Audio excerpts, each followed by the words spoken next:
What's up everybody, this is Danny and I'm here in Singapore taking a look at the brand new Oppo N3. Now this is the successor to the N1, which had that signature rotatable camera, so you can get full resolution even if you're taking a front-facing camera shot. The core principles of the N1 with the rotatable camera are still here, and it does get a bump up in resolution, but it has a brand new trick, and this thing is completely motorized, which is awesome. Now you can move it by hand as well. You do not have to use the motorized feature at all, but there are a couple of different applications to this motorized camera swivel, and I will show you that later on in this video.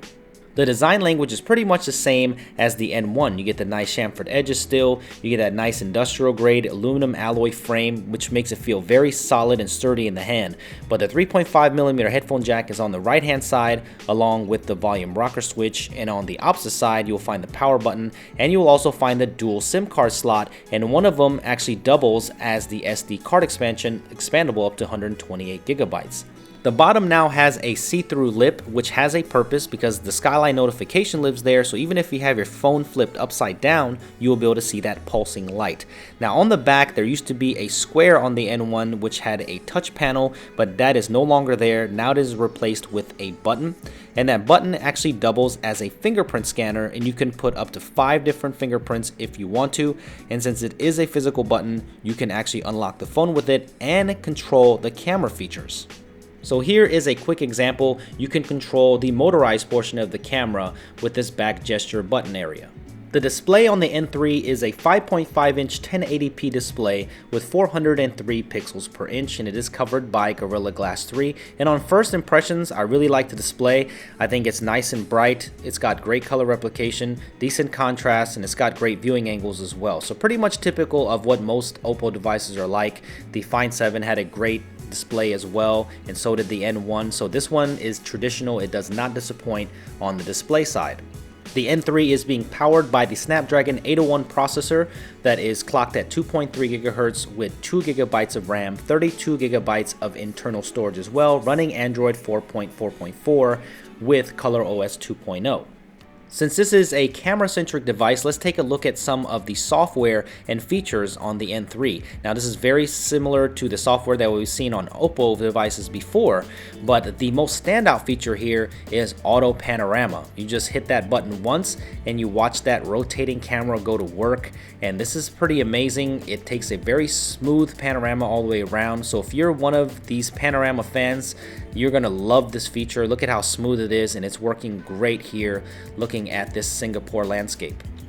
Let's take a look at a couple other features here. The one thing I've noticed is double exposure, so you actually take 2 pictures here so you can get the best exposure you can get on the picture, and also the Ultra HD mode, which we enjoyed on the Find 7 and the 7A, where you take a picture here and it takes multiple pictures and stitches them into a 50 megapixel shot. So you're gonna get the best resolution you can get, and even if you zoom in here, let's say on the street, look at how much detail there still is. So very nice that they moved this over to the N3. The Oclick Bluetooth controller also gets an upgrade. Naturally, this is called Oclick 2.0, and you can control a lot of features with your camera on the N3. Now, the cool thing is they made it very easy to pair up. They made an Oclick app, so I thought it was a little bit more difficult on the N1, but here's just one click and you are ready to go.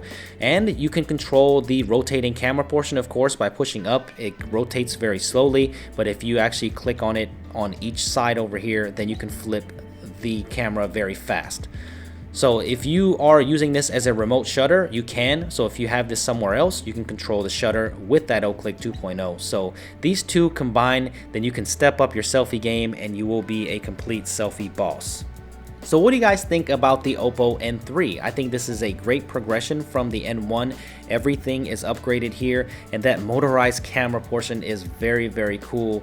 And I can't wait to get my hands on this a little bit more and test the camera further and give you a full review. So I hope you enjoyed the first look and impressions of the Oppo N3. Make sure you watch my first impressions of the R5.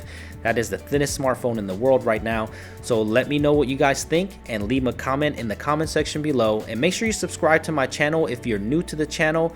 And I thank you for watching this, and I'll see you guys in the next video. Signing out from Singapore.